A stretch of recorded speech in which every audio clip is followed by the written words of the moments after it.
Reformed Devotion number 32 of 365.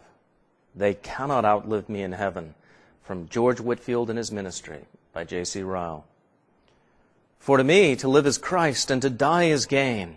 But if I live on in the flesh, this will mean fruit from my labor. Yet what I shall choose I cannot tell, for I am hard pressed between the two, having a desire to depart and be with Christ, which is far better. Nevertheless, to remain in the flesh is more needful for you. Philippians 1, verses 21 through 24. On the morning of Saturday, the 29th of September, the day before he died, George Whitefield set out on horseback from Portsmouth in New Hampshire in order to fulfill an engagement to preach at Newburyport on Sunday. On the way, unfortunately, he was earnestly importuned to preach at a place called Exeter, and though feeling very ill, he had not the heart to refuse. A friend remarked before he preached that he looked more uneasy than usual, and said to him, "Sir, you are more fit to go to bed than to preach."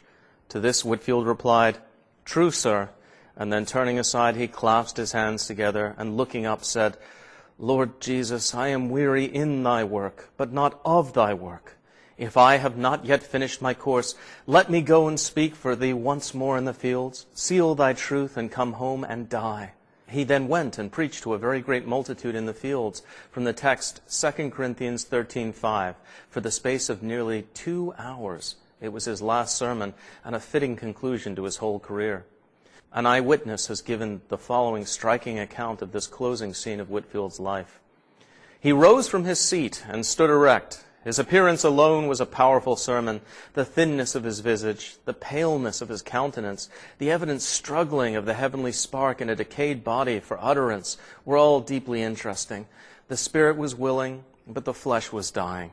In this situation, he remained several minutes unable to speak. He then said, "I will wait for the gracious assistance of God, for he will, I am certain, assist me once more to speak in his name." He then delivered perhaps one of his best sermons. The latter part contained the following passage. I go to a rest prepared. My sun has given light to many, but now it is about to set. No, to rise to the zenith of immortal glory. I have outlived many on earth, but they cannot outlive me in heaven. Many shall outlive me on earth and live when this body is no more. But there, oh, thought divine, I shall be in a world where time, age, sickness, and sorrow are unknown.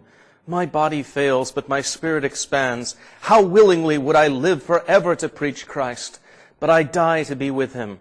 How brief, comparatively brief, has been my life compared to the vast labors which I see before me, yet to be accomplished. But if I leave now while so few care about heavenly things, the God of peace will surely visit you.